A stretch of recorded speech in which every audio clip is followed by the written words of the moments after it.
Yo creo que el sistema, por ejemplo, de la producción en la agricultura, ahorita en estas últimas etapas, en esta última época, digamos, tenemos dos tipos de agricultura, ¿sí? La que es la agricultura comercial, la agricultura convencional, la agricultura industrial y la agricultura tradicional campesina, ¿sí? Vamos a hablar de las dos diferencias entre una agricultura comercial, una agricultura convencional o industrial y una agricultura campesina tradicional. Cuando uno usa la agricultura convencional, está uno usando todo lo que se llama o practicando todo lo que se llama el monocultivo, que nomás es sembrar o es maíz, maíz, maíz, o es trigo, trigo, trigo, trigo, ¿sí? O sea, ¿por qué? Porque eso es lo que te exige, lo que te está pidiendo la industria. Por ejemplo, la industria harinera para como la Bimbo, la Marinela, toda esa industria de producción de trigo. Entonces, o sea, solo es trigo. Pero también, por ejemplo, la industria de la tortillería, de las tortilleras, de industrialización, así como es principalmente en las ciudades, te está pidiendo y exigiendo que solo sea maíz blanco y que tienes que necesariamente sembrar maíz híbridos, porque son supuestamente los puros en blanco, ¿no? ¿Qué estamos perdiendo, digamos, con esa agricultura convencional, comercial o industrializada o industrial? Estamos perdiendo principalmente lo que se le llama la diversidad, tanto diversidad de cultivos como diversidad de plantas nativas, de plantas que no necesariamente son cultivos, no necesariamente se tienen que sembrar, sino que nacen en la parcela, como son, por ejemplo, los quelites. Estos quelites, ¿sí? Junto con otras plantas que están dentro de la propia parcela de una agricultura Ah, campesina, de una agricultura tradicional, estas plantas, estos quelites, son plantas comestibles que forman parte de nuestra propia alimentación humana. No vamos a hablar solamente de una alimentación campesina, sino de una alimentación humana. Entonces, con la otra agricultura no, porque como le funigan todo, entonces toda esta planta, toda esta hierba, digamos, diversidad de hierbas, pues toda esa la queman, se quema, limpian todo completamente. Entonces, como decía, no solamente estamos perdiendo la diversidad, biodiversidad en cultivos, sino estamos perdiendo biodiversidad en plantas nativas que en un momento dado forman parte de nuestra alimentación. Para muchos campesinos o para todos los campesinos, no solamente de Vicente Guerrero, sino de otras comunidades, de otros municipios, incluso de otros estados. El mantener la biodiversidad, tanto de cultivos, o sea, lo que se llama policultivos, como la diversidad de plantas comestibles en nuestras parcelas, esto significa para nosotros lo que se le llama soberanía alimentaria. Y la soberanía alimentaria indica que nosotros los seres humanos no solamente necesitamos comer maíz o tortillas, sino necesitamos comer otro tipo de productos de cultivos que si no fuese porque nosotros los campesinos que practicamos el policultivo, sembramos el maíz junto con el frijol, que aquí está el frijol, ¿sí? Junto con el frijol, junto con el haba, junto con la calabaza, junto con otros cultivos como la el tomate de cáscara, el tomate de milpa que se le llama, o otros cultivos que se puedan producir ahí mismo dentro de la propia milpa. Ese es lo que nosotros garantizamos y creemos y sentimos que es lo que debería de ser para todos la soberanía alimentaria y no estar pensando en solo irse a la tortillería a comprar tortillas blancas industrializadas de maíces híbridos y como complemento irse a Walmart, irse a Soriana, irse a Urrera, irse a Chedraui a comprar lo otro que es parte de nuestra alimentación. ¿Por qué? A lo mejor van a encontrar frijol, a lo mejor van a encontrar habas, chícharos, pero industrializados. O sea, ya no de una forma natural, sino ya los van a industrializar y el hecho de que esos productos industrializados embotados, empaquetados, ¿sí? El hecho de que los encuentres en Soriana o en las tiendas de marca, ¿sí? Eso quiere decir que esos productos están, los están produciendo, o sea, lo están elaborando, lo están procesando con conservadores y con saborizantes artificiales, que eso es lo que realmente nos está afectando a la salud de los seres humanos, o sea, de todo el ser viviente, no solo de los seres humanos, sino inclusive abarcando hasta todo lo que son la especie de animales.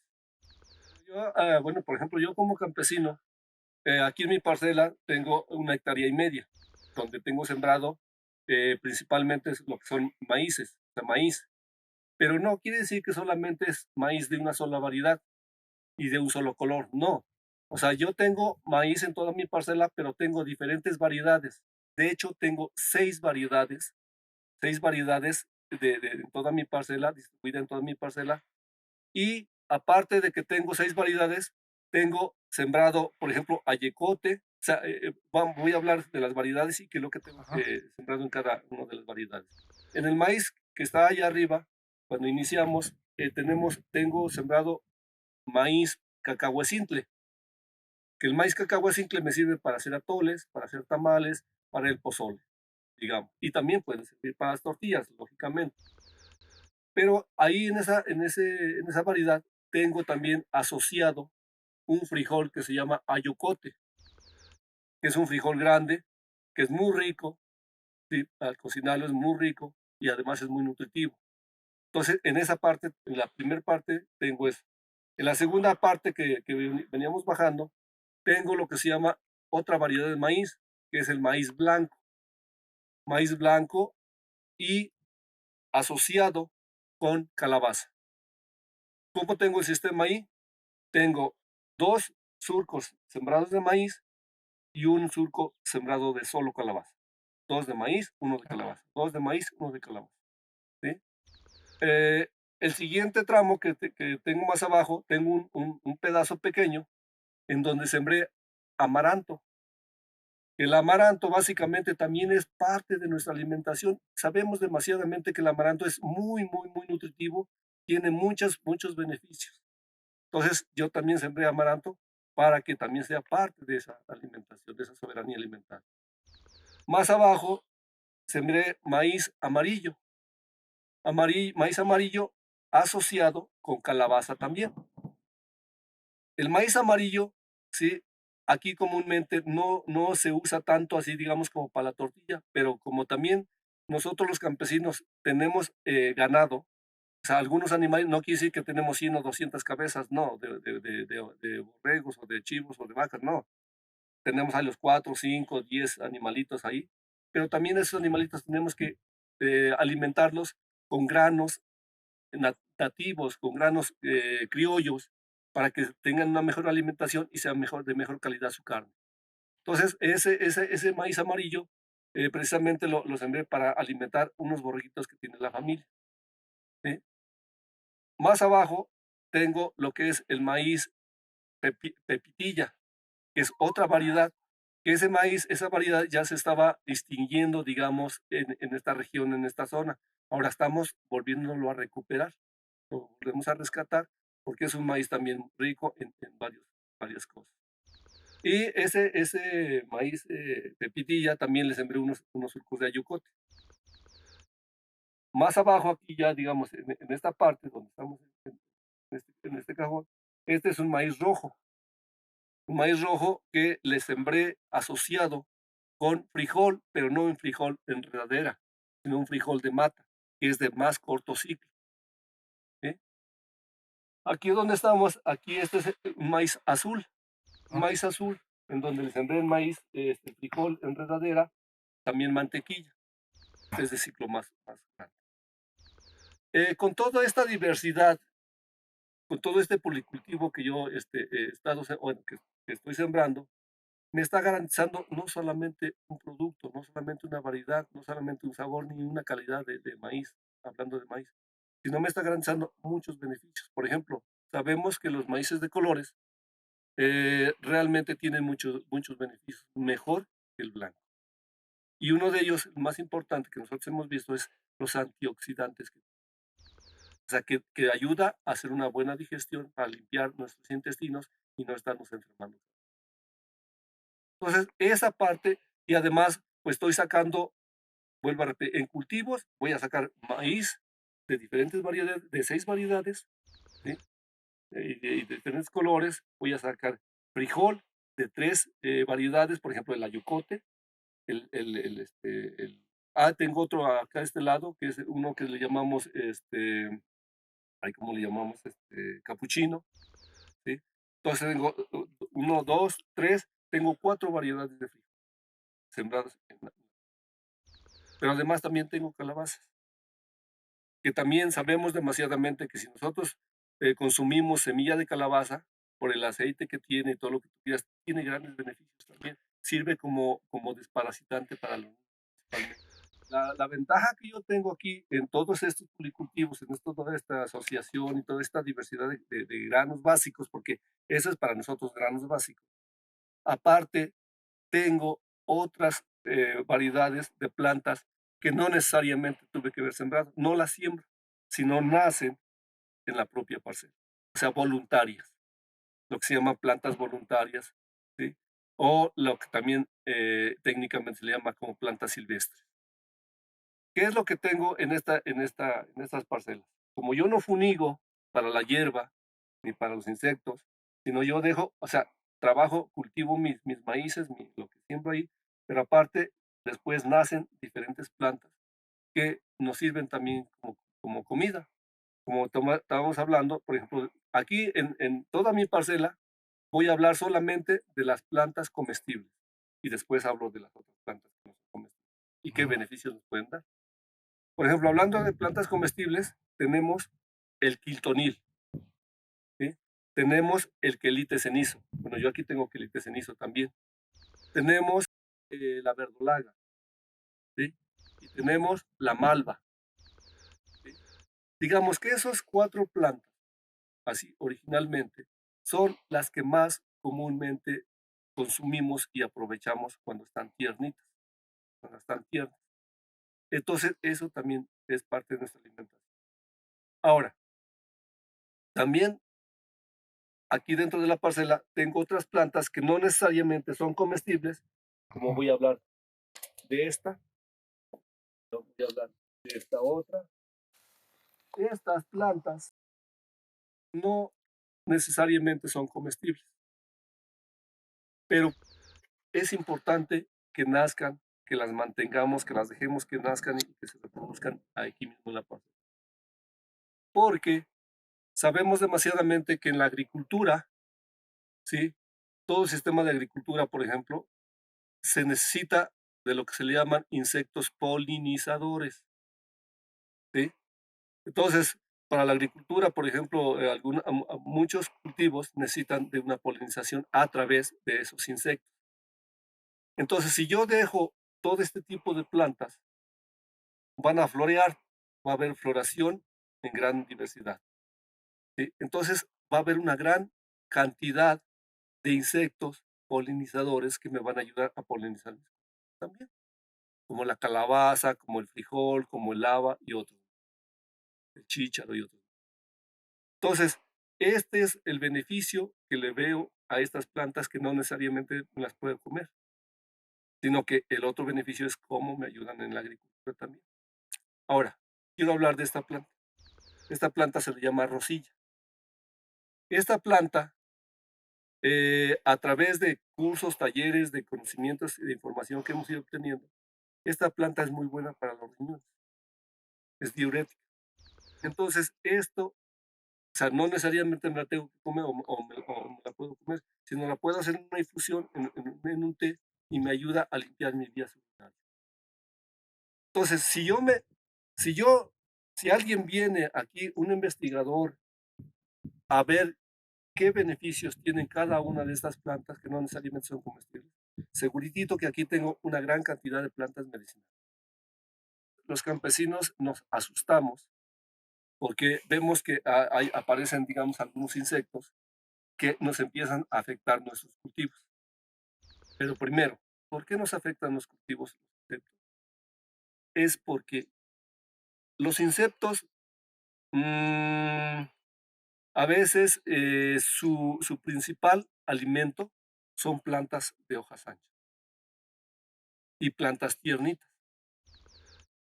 Si yo funigo, si quiero tener mi terreno limpiecito, como aquí, quiero tener mi terreno limpiecito, así como esta parte, y que haya hierbas y todo eso. Lo que voy a hacer es que estas plantas que estamos viendo acá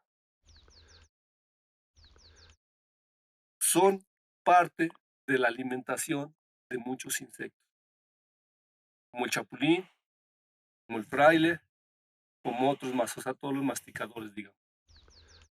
Esas plantas son alimento para ellos. Si yo quito todas estas plantas, tengo mi terreno limpio, lo que voy a provocar es que si siembro mi frijol, mi haba, mi calabaza, mis maíces, voy a provocar que esos insectos, como ya no van a encontrar alimento como son las plantas estas, van a encontrar mis cultivos e inmediatamente los van a atacar. Creo que la agricultura tradicional, la agricultura campesina, la agricultura diversificada, tiene mucho más ventajas que una agricultura convencional. ¿Por qué razón?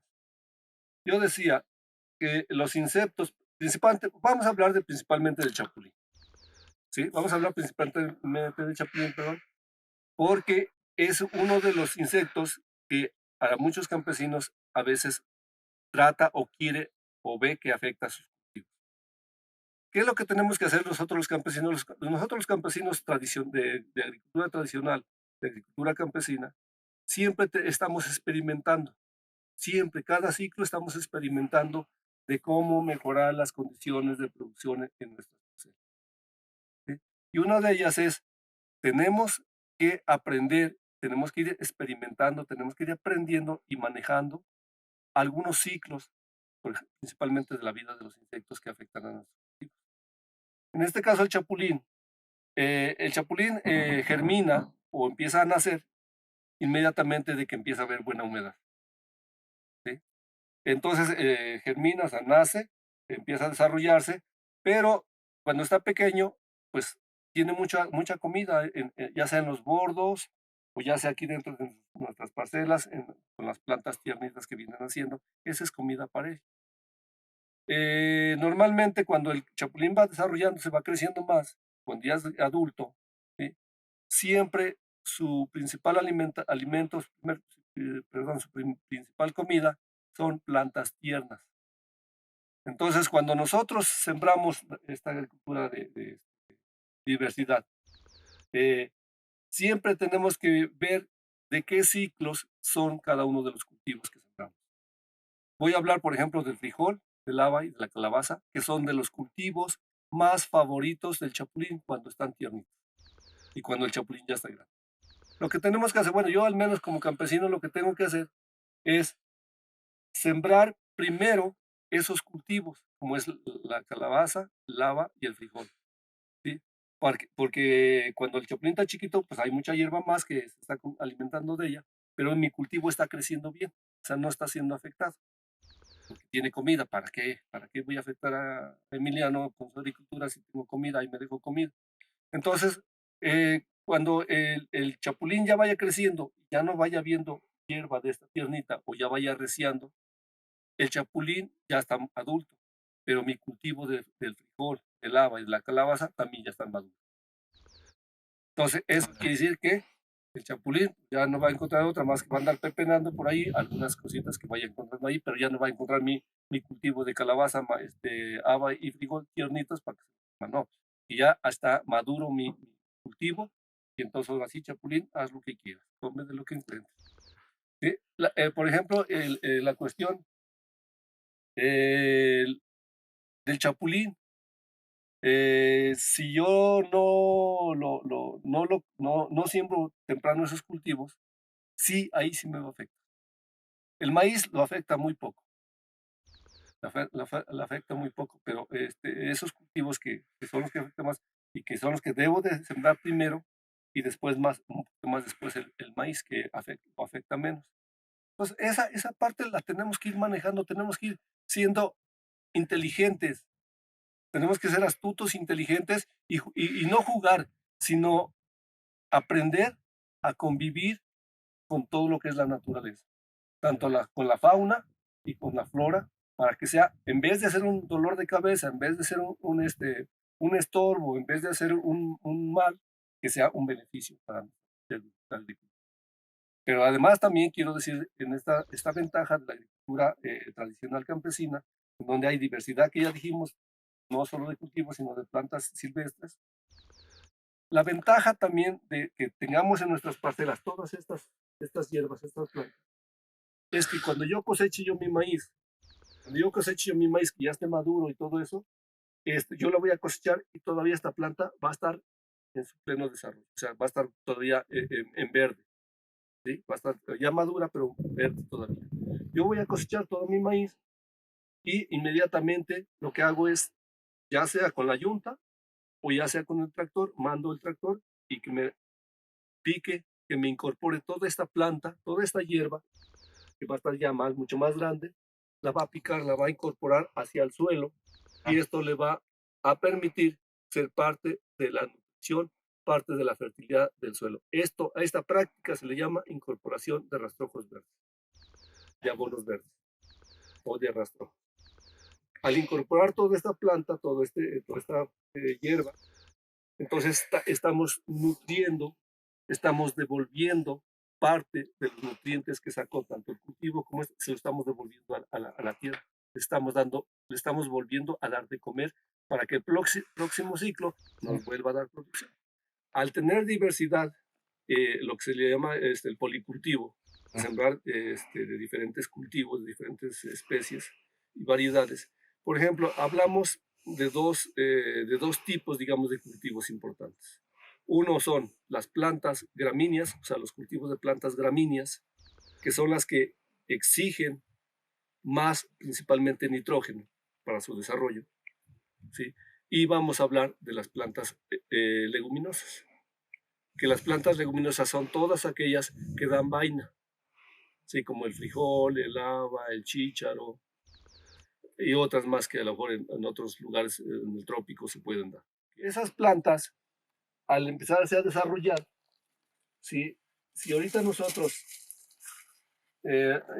rascamos acá, no quiero afectar mi planta, ¿verdad? Pero si nosotros, cuando mi frijol esté en plena producción, ¿sí? En plena producción de jote o de floración, yo rasco sus raíces, voy a encontrar unas bolitas, muchas como bolitas, como bolsitas, ¿sí?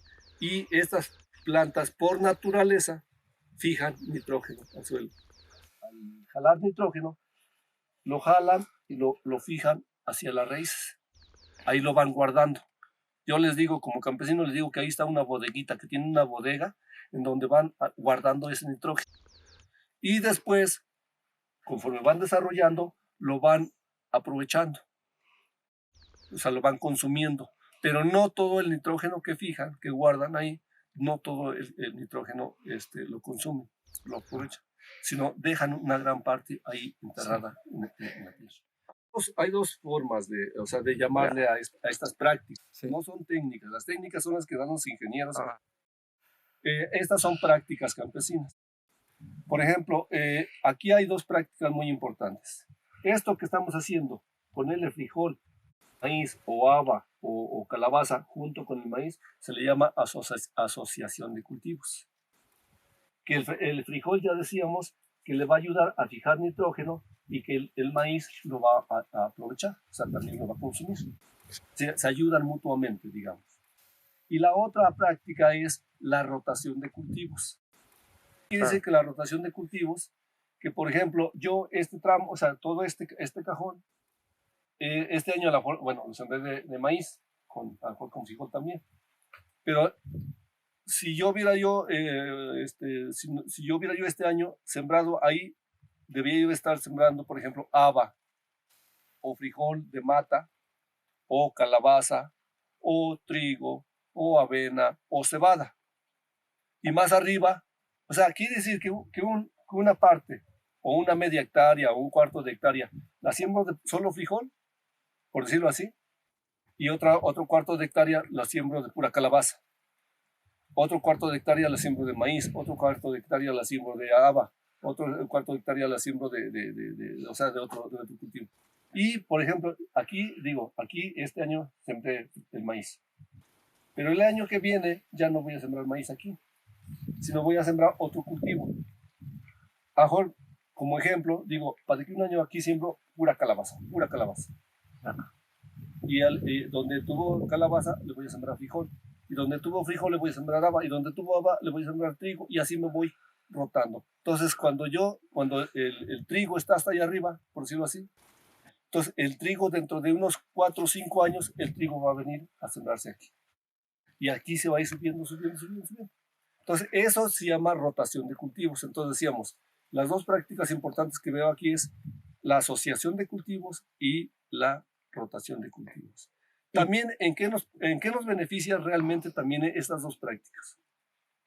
En primera, que no saque todos los nutrientes de la tierra solo un cultivo, sino que unos la aportan, otros lo sacan. Unos lo aportan, otros lo sacan. Además de que también, por ejemplo, el maíz, todas las plantas gramíneas son de raíces superficiales.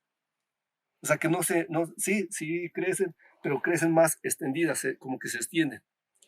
Y por ejemplo, toda la raíz del frijol, de todas las leguminosas, son lo que se llama las raíces pivoteras, que son las que se profundizan hasta abajo. ¿Qué ventaja tenemos con eso? Ya decíamos, hay otras plantas también que no son cultivos, pero que también hacen lo mismo. Esas raíces que se profundizan hacia hasta abajo extraen nutrientes que tal vez el maíz no los puede extraer. Entonces, lo sacan, lo vuelven lo tienen en su cuerpo, y cuando yo incorpore yo todo esto, o cuando yo haga rotación de cultivos, esos nutrientes que estaban hasta allá abajo, que mi maíz no los pudo sacar, los sacó el frijol o la haba o otro cultivo, y entonces ya los hace disponibles para el año que entra, que si me dio maíz, ya va a encontrar más nutrientes disponibles ahí el maíz o otras plantas dañinas.